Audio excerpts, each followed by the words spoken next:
আজকে একটা রিপোর্ট পড়ছিলাম, কেমন কাটছে সালমান এফ রহমানের জেল জীবন, জানালেন সাংবাদিকদের।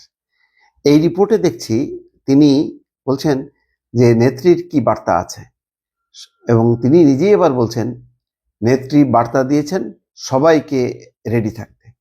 এবং তিনি বলছেন যে সরকার তার শিল্প কারখানার 40,000 শ্রমিকের চাকরি খেয়েছে, তো 10,000 শ্রমিক মাঠে নামলেই তো হয়। তার মানে দর্শক বুঝতে পারছেন, সালমান এফ রহমানের তেজ এখনো কমেনি। আসলে না কমারই কথা। প্রচলিত আইনে যে সমস্ত সর্বোচ্চ সুযোগ সুবিধা তারা ভোগ করছেন, কারাগারে যাওয়ার আগেই তাদের ডিভিশন সব রেডি। এটা হাসিনার আমল যদি হইতো, মির্জা ফখরুল ইসলাম আলমগীর দলের তিনি প্রধান বলতে গেলে বাংলাদেশে, ওনাকে জেলে নিয়ে যাওয়া হয়। প্রথম কয়েকদিন রাখা হয় সাধারণ কয়েদিদের সঙ্গে, তারপরে বলা টলার পর আবেদন করার পরে তারপরে উনি ডিভিশন পান নিয়ম অনুযায়ী। আর ওনারা তো যাওয়ার আগেই ডিভিশন সব রেডি। এছাড়া বাংলাদেশের বহু এরকম বড় বড় বিএনপির নেতা ব্যবসায়ী অ্যারেস্ট করার পরে খবর থাকে না। সালাউদ্দিন আহমেদের কথা চিন্তা করেন, এখন যে বিএনপির স্থায়ী কমিটির সদস্য, তিনি তো মন্ত্রী ছিলেন, প্রতিমন্ত্রী ছিলেন বিএনপি সরকারের সময়। তাকে যে নিয়ে যাওয়া হলো, উধাও করা হলো, তারপরে এতে যে পাচার করা হলো ভারতে, তিনি ভারতের জেল খাটলেন, এখানে তাকে আয়নাঘরে রাখা হলো। এই পরিস্থিতি কিন্তু বিএনপি নেতারা, অনেক নেতা, আমি সবার নাম এখন মনে আসছে না, এই পরিস্থিতি শিকার হয়েছেন। সেই তুলনায় আমি তো বলবো যে এই আওয়ামী লীগ সরকারের এই দোসরগুলো যারা টাকা পাচার, অর্থ পাচার, হাজার হাজার কোটি টাকা যারা লুটপাট করছে, তারা রাজকীয় হালে জীবনযাপন করছেন, আইনের সর্বোচ্চ সুযোগগুলি তারা পাচ্ছেন। সেই কারণে এখনো আকার ইঙ্গিতে বলছেন যে নেত্রী সবাইকে রেডি থাকতে বলছে। কাকে রেডি থাকতে বলছে? বলছে যে তার কারখানায় 40,000 শ্রমিক বেকার হয়েছে, তাদের চাকরি খাওয়া হয়েছে, তো 10,000 নামে না কেন? স্বপ্নে আছে এখনো। স্বপ্নে থাকার কারণ চমৎকার সুযোগ সুবিধায় আছে কারাগারের মধ্যে। কারাগারে থেকেই অন্তর্বর্তীকালীন সরকারকে উৎখাতের চক্রান্ত করছেন সাবেক প্রধানমন্ত্রীর বেসরকারি শিল্প ও বাণিজ্য উপদেষ্টা সালমান এফ রহমান। আদালতে এসেও সরকারের বিরুদ্ধে সাবেক প্রধানমন্ত্রী শেখ হাসিনার বার্তানুসারে সবাইকে প্রস্তুত থাকার নির্দেশনা দেন সালমান এফ রহমান।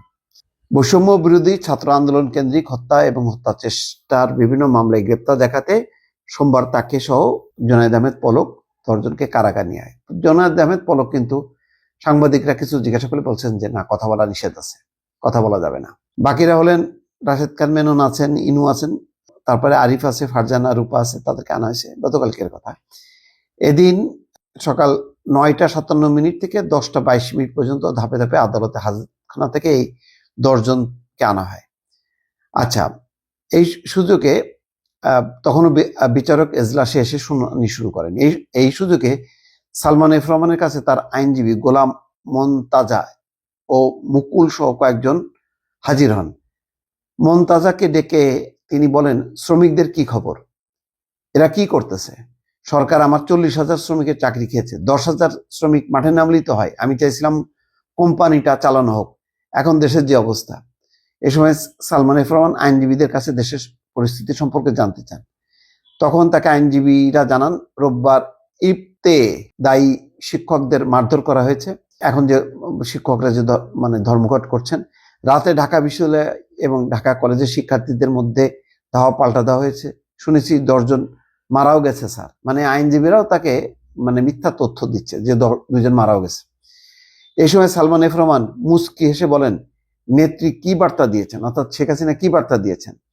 এই সময় আইনজীবীরা কোনো উত্তর না দিলেও তিনি পুনরায় বলেন, নেত্রীর বার্তা অনুযায়ী সবাইকে রেডি থাকতে বলেন। এ সময় বিভিন্ন আইনজীবী, সাংবাদিক, পুলিশ ও বিচার প্রার্থীরা উপস্থিত ছিলেন। তখনও বিচারক এজলাসে না থাকায় শুনানি শুরু হয়নি। এই সময় একজন সাংবাদিক সালমান এফ রহমানের কাছে কারাগারে কেমন আছেন বলে জানতে চান। তিনি বলেন, সাংবাদিকরা যে লেখে আমাকে হটপটে খাবার দেয়, এটা মিথ্যা। ঠিক সময় খাবার দেয় না। রাতের খাবার বিকাল 4টায় দেয়।